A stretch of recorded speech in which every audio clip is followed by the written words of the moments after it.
Hoy tenemos como invitado a Luis Bustillos, egresado de la carrera de Filosofía de UABC, y estamos muy orgullosos de que nos acompañe. Es para nosotros un honor.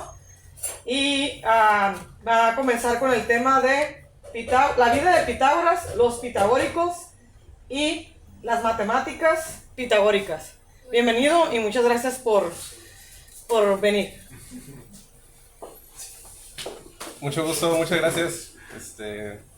Es un honor la invitación para este espacio en la Academia Platónica y Aristotélica de Tijuana. Pues yo le pregunté a Alejandra por cuándo iban a revisar el tema de Pitágoras de Samos, a propósito de los capítulos que están dedicando a los filósofos presocráticos. Principalmente porque me he estado concentrando en temas de cosmología. Y bueno, es una figura que es muy mentada a la hora de hablar sobre las cosmografías antiguas, su influencia en la Edad Media, su influencia en Platón, y cómo se puede considerar una especie de precursor de la hipótesis del heliocentrismo. Y bueno, he preparado una monografía, la voy a leer tal cual, con su permiso. Consta de una introducción y 3 secciones que, como ha mencionado Alejandra, vamos a ver primero qué se ha dicho de la vida de Pitágoras. Después vamos a revisar lo que es la sociedad pitagórica. Y al final, pues muy concentrado lo que fue su filosofía de las matemáticas, o su influencia en el mundo de las matemáticas que prevalece hasta el día de hoy. Y bueno, dice así: el nombre de Pitágoras ha sido mentado para el ciudadano universal por lo menos una vez en su vida, durante la infancia o la juventud, en algún curso de trigonometría, o también se puede escuchar complementando con humor alguna frase que suene matemáticamente compleja. Se dice para asegurar que alguna medida o cuenta aritmética es cierta, como dijo Pitágoras. Este personaje misterioso, aunque relativamente famoso en la cultura general, es más o menos irrelevante según los intereses, las profesiones y las formas de vida de nuestra civilización. ¿Por qué debería alguien interesarse en Pitágoras? Es una pregunta con 3 respuestas principales. Porque investigar acerca del polímata fue asignado como tarea en algún curso de la escuela, por curiosidad e interés personal, o porque es el tema que corresponde al círculo de lectura al que estoy asistiendo. Lo cierto es que muchos lo conocen por su famoso teorema, así que esta pista ya da la idea de que está vinculado al mundo de las matemáticas. El propósito de esta monografía es sintetizar algunos datos relevantes acerca de Pitágoras de Samos, con el objetivo de formarnos una imagen del hombre que dijo algo acerca de los triángulos y de las escalas musicales en la antigua Grecia. Para dicha empresa se ha considerado prudente abordar nuestro objeto de estudio, que es una persona, desde 3 enfoques distintos. El primero, la vida de Pitágoras. Alguien escribió el famoso teorema y de algún lado tuvo que venir, así que debe ser interesante descubrir al hombre para estimar una semblanza de su persona y quizás comprender las razones que tuvo para decir lo que dijo. El segundo enfoque es los pitagóricos. Sería de esperarse que si en nuestros días es de relevancia educativa su teorema, este fue aprendido en su tiempo por algunos discípulos y seguidores que también supieron, como nosotros, que la suma de las áreas de los cuadrados de los catetos en un triángulo rectángulo es igual al área del cuadrado de su hipotenusa. El conocimiento de esta relación geométrica, sin duda, debió ser transmitido a través de un legado. El tercer enfoque son las matemáticas pitagóricas. Es cierto que no todos los conocimientos matemáticos con los que contamos en nuestros días son atribuidos a Pitágoras. Otras cosas dijeron Tales, Euclides, Leibniz y Laplace. Pero también es cierto que Pitágoras no solo habló de un teorema que repitió toda su vida encantando todo en la escuela. A su estilo, otros estudios y conocimientos debieron ser compartidos a sus contemporáneos. De modo que también es interesante saber qué otras cosas sabía aparte del teorema. Comenzamos pues con la vida de Pitágoras. Existen al menos 3 biografías relevantes acerca de Pitágoras: la de Diógenes Laercio, la de Porfirio y la de Jámblico. Para efectos prácticos nos concentraremos en la del segundo, la de Porfirio, pues parece más organizada que la de Diógenes y fue muy probablemente la fuente principal para la de Jámblico, aunque la biografía escrita por Jámblico es más extensa y detallada. Acerca de la época en la que vivió Pitágoras no se menciona dato alguno en la biografía de Porfirio. Sin embargo, por las interacciones y lugares que son mencionados, podemos asumir que vivió entre el siglo VI y V antes de nuestro Señor Jesucristo. La mayoría de sus biógrafos coinciden en que fue hijo de Nesarco, un mercader de Tiro, pero respecto a su linaje hay discrepancias. Unos aseguran que era de Samos, pero Neantes, por ejemplo, asegura que era un sirio de la ciudad de Tiro, y que la ciudadanía samia le fue otorgada como recompensa al arribar a la isla de Samos para vender trigo en una época de escasez.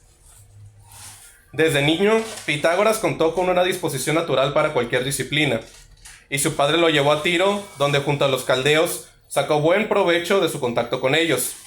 Después de este viaje, regresó a Jonia, donde entró en relación con Ferécides de Siros, quien fue su maestro, y el Anaximandro, quien a su vez tuvo igualmente a Pitágoras como discípulo. Luego en Samos estuvo con Hermodamante de Crofilo. Cuenta Porfirio que la mayoría de las fuentes disponibles en su tiempo afirman que aprendió las ciencias matemáticas de los egipcios, los caldeos y los fenicios. Con los primeros se ocupó de la geometría, con los caldeos de la astrología y con los fenicios de la aritmética. En Jonia fundó el hemiciclo de Pitágoras, una escuela en la que los samios acudían a deliberar sobre asuntos públicos, y fuera de la ciudad hizo una cueva para filosofar, donde pasaba la mayor parte del día. Cuenta también Porfirio que Pitágoras ejercía una acción consultora entre los seres irracionales. A una osa que importunaba a los lugareños la capturó y amansó, alimentándola de torta de cebada y frutos secos. Luego de hacerle jurar que ya no atacaría, la dejó libre. También una vez vio un buey que daba cuenta de unas matas de habas. Se acercó al pastor y le sugirió decirle al buey que respetara las habas. Burlándose el pastor le respondió que no hablaba la lengua de los bueyes. Pitágoras entonces fue con el toro y le susurró al oído que se alejara de las habas y que no las tocara. Se recuerdan de Pitágoras predicciones inequívocas de terremotos, prevenciones de epidemias, el cese de vientos violentos y la suspensión de olajes para una cómoda travesía para sus discípulos. El samio llevó un régimen alimenticio que consistía, entre otras cosas, en desayunar panal de colmena o miel, y su comida principal era pan de mijo o torta de cebada y verdura hervida o cruda, pero rara vez carne de sacrificios y tampoco de cualquier parte de la víctima. Cada vez que pasaba tiempo en las cámaras de los dioses, tomaba un compuesto a base de semilla adormidera, sésamo, corteza de cebolla sin jugo, tallos de alfódelo, hojas de malva, harina, cebada y garbanzos. Ahí están preparando una. Se dice que compuestos como este no producía después hambre.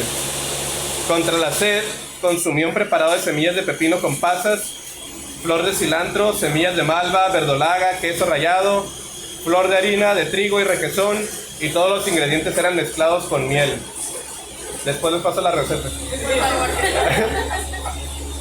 Exponía para sus discípulos consejos desarrollados de modo expositivo y simbólico. Sus discípulos eran llamados matemáticos unos y acusmáticos otros. Los primeros aprendían la argumentación en un tono elevado y los segundos recibían lecciones acerca de los principios elementales de sus escritos. Los discípulos de Pitágoras eran tan admirados que el gobierno de Italia era confiado a sus partidarios, tanto hasta ser objeto de envidia. Un ciudadano sobresaliente llamado Silón de Crotona se estimaba merecedor de todo lo que le parecía bello, considerándose él mismo digno de participar en la filosofía de Pitágoras. Pitágoras, luego de examinarlo a través de sus rasgos físicos, le pidió que se marchara y se dedicara a otras cosas. Eso le molestó a Silón. Tramó así un complot contra él, reunió a todos los amigos de Pitágoras en casa del atleta Milón, sin la presencia de Pitágoras, y les dio muerte, incendiando el lugar y lapidándolos. Partió así Pitágoras de Samos, se salvó en el puerto de Caulonia y de ahí pasó a Lócride. Pero a todo lugar que iba provocaba convulsiones políticas, que hasta los tiempos de Porfirio contaban las gentes de esos lugares, denominando tal época como los tiempos pitagóricos. Permítanme. Para que me inviten a sus casas. Qué intenso. Pitágoras así fallece en Metaponto, donde permaneció 40 días privado de alimentos. Otros dicen que se quitó la vida al escapar el incendio al sentirse descorazonado por la falta de sus parientes. Del propio Pitágoras no se conservó ningún escrito y el conocimiento de la secta desapareció. Lo que se recuerda son los conceptos inteligibles que recuerdan las gentes de fuera. Hasta aquí la vida de Pitágoras. Comentarios, opiniones, dudas. Que bien comía, ¿no? Qué bien Vegetariano, vegano. Ya dice salió la frase que dice come tu casi Ándale. Sí. Gracias esa frase. Pasamos a los pitagóricos. ¿Sí? Iniciados. En su historia de la filosofía, Frederick Copleston dedica un breve apartado no a Pitágoras, sino a la sociedad pitagórica. Dice el historiador que este grupo era, sobre todo, una comunidad religiosa. Así también comenta que las vidas de Pitágoras escritas por Hamdic o Porfirio Diógenes no proporcionan un testimonio fidedigno y es justo calificarlas de novelas. Así que toda la historia de Pitágoras que acabo de contar probablemente no fue cierto. La escuela pitagórica se distinguió por su carácter ascético. Esta sociedad representa el espíritu de un renacer religioso que fue combinado con un espíritu científico muy marcado, lo cual es justificación suficiente para incluir a Pitágoras a la historia de la filosofía.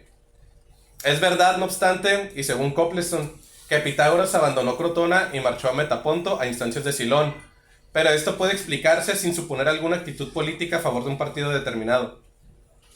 Los pitagóricos sí controlaron en lo político Crotona y otras ciudades. Polibio refiere que sus logias fueron incendiadas y luego ellos perseguidos alrededor de los años 440 y 430 antes de nuestro Señor Jesucristo, aunque esto no significa que fueran una sociedad más política que religiosa. Por lo que respecta a las ideas y prácticas ascéticas y religiosas de los pitagóricos, se centraron en la noción de pureza y en las observaciones purificatorias. La doctrina de la transmigración de las almas, o metempsicosis, llevaba a promover su cultivo. Practicar el silencio, la música y estudiar las matemáticas era una consideración valiosa que ayudaba a fomentar el alma.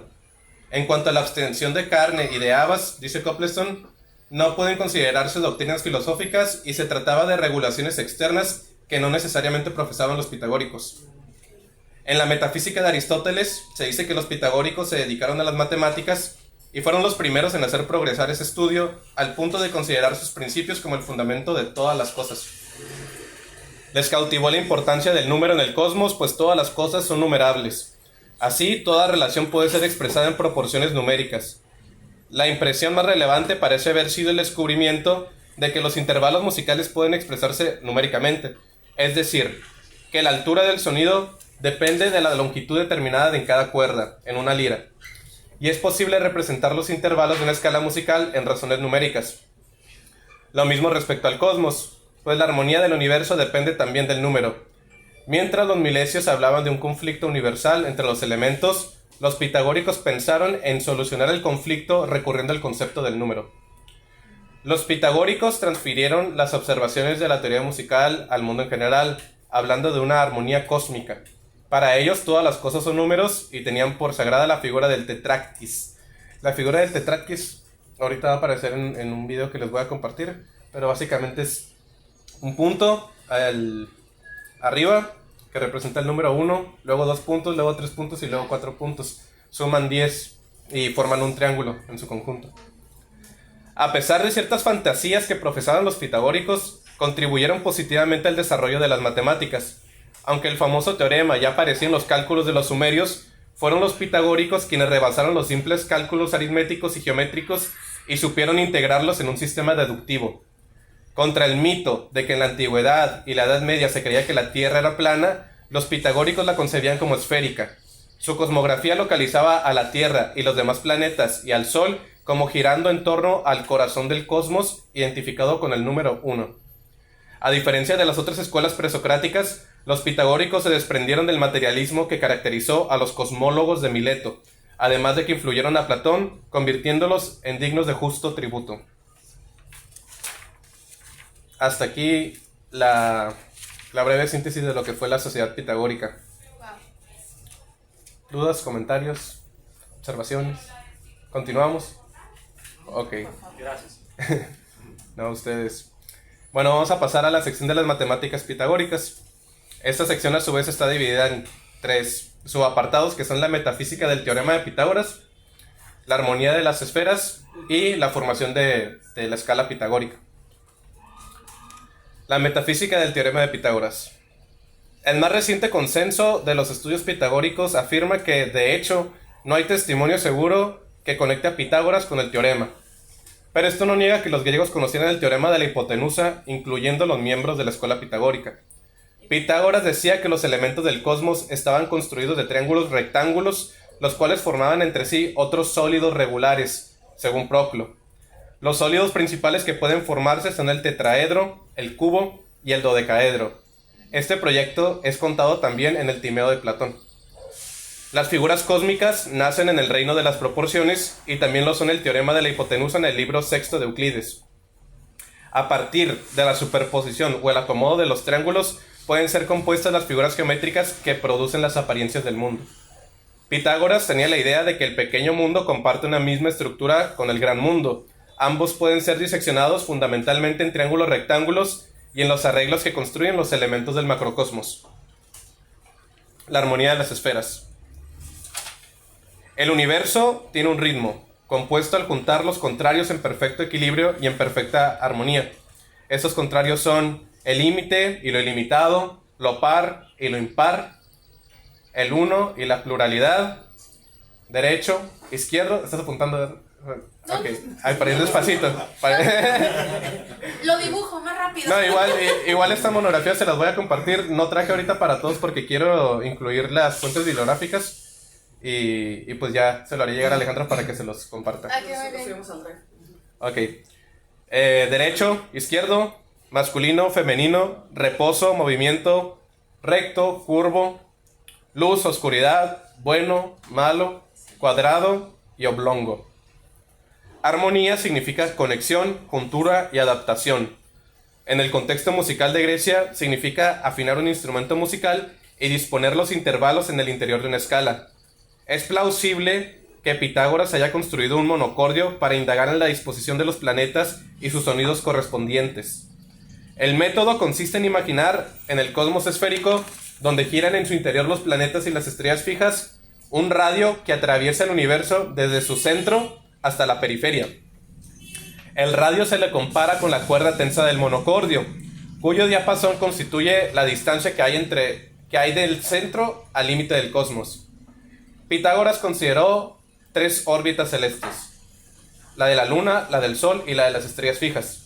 Siguiendo el orden de sus órbitas, los intervalos corresponden a la cuarta, la quinta y la octava como la más lejana. Aquí estamos hablando de teoría de la música. Los demás planetas tienen sonidos distintos que varían como las 7 cuerdas de la lira de Terpandro. El tetráctis, de hecho, se constituye por 10 puntos geométricos y las 3 proporciones musicales mencionadas. La armonía de las esferas o de los círculos se empezó a concebir luego de Pitágoras no solo en un sentido armónico, es decir, como 2 o más sonidos tocados a la vez, sino también en un sentido melódico propio de la época. Para distinguir rápidamente lo que es una armonía y una melodía, la armonía, como vengo comentando, es 2 sonidos o más a la vez tocados simultáneamente, y la melodía es un sonido después de otro. A la primera se le dice una relación vertical y a la segunda una horizontal. Las notas de la lira varían según la posición del planeta y del modo griego utilizado: dórico, jonio, frigio, lidio, eólico, mixolidio, etc. La escala pitagórica. Las proporciones de las frecuencias en una escala se dan del siguiente modo. Supongamos que nuestra nota más grave tiene una frecuencia de 1. Bueno, aquí vamos a tener que hacer un poquito las matemáticas, ¿no? Igual también traje un video para que ilustre muy bien las relaciones, pero se los voy diciendo. Imaginemos que tenemos una frecuencia de 1. Su doble, por lo tanto, tendrá que ser una frecuencia de 2. La tesis es que los sonidos agradables se producen al tocar simultáneamente 2 sonidos cuyos cocientes puedan ser escritos como fracciones, donde el numerador y el denominador sean números pequeños. La primera nota que agregaremos es la nota de frecuencia 3. Entonces tenemos 1, 2, 3. Pero queremos que esas relaciones queden entre la primera octava, que son el 1 y el 2. Como 3 es mayor a la distancia que hay entre 1 y el 2, vamos a dividir 3 entre 2, que son 3 medios. Esta frecuencia se llama quinta en la música. Agreguemos otra quinta, 3 medios por 3 medios. ¿Cuánto es saldo? 9 cuartos. 9 cuartos, que es mayor que la frecuencia de 2. Entonces volvemos a dividir entre 2, resultando 9 octavos. Esta frecuencia es llamada cuarta. Este procedimiento se repite y se repite, pero cuando acabamos. Cuando llegamos a un número muy cercano al 12, y al dividir este, da uno muy cercano al 1. De modo que hasta aquí se llegó para adoptar la escala de 12 notas utilizada hasta nuestros días. Si nosotros luego observamos un teclado o un piano y vemos del do al do, vemos que tenemos 7 teclas blancas y 5 teclas negras. Esas son las 12 notas a las que llegó Pitágoras y las seguimos utilizando hasta hoy. Se han modificado durante la historia las frecuencias, pero la lógica sigue siendo la misma. Conclusión. Al final de esta monografía, desmitificamos cierto conocimiento popular y establecido de la figura de Pitágoras. También ampliamos los detalles que generalmente suponemos sobre las teorías matemáticas que se le atribuyen. Cabe destacar que su influencia es de suma relevancia para el estudio del pensamiento platónico y neoplatónico, y no solo en lo particular esta línea filosófica, sino ampliamente en los diferentes contextos con los que interactuamos en la vida diaria, desde la medición del movimiento de los astros hasta la afinación del instrumento musical de nuestra preferencia, por lo menos en Occidente. Pensamos que su disposición natural a todas las disciplinas con las que se encontraba es digna de imitación, sobre todo en una época donde es promovida y sobrevalorada la especialización profesional. Comparemos la influencia de un ingeniero o un licenciado promedio en la actualidad con la influencia de Pitágoras y su sociedad a través de Occidente y de los 2000 años de su historia. Hoy mantenemos de fondo muchas suposiciones pitagóricas y el impacto y alcance de su filosofía no fue gracias al celo y a la exclusión de los conocimientos ajenos a su pensamiento, sino a una constante integración de saberes acumulados que se integran armónicamente en un sistema cosmológico, musical y matemático. No es gratuito que a nuestro personaje le sea atribuida la primera vez de la historia en la que se dijo la palabra filosofía.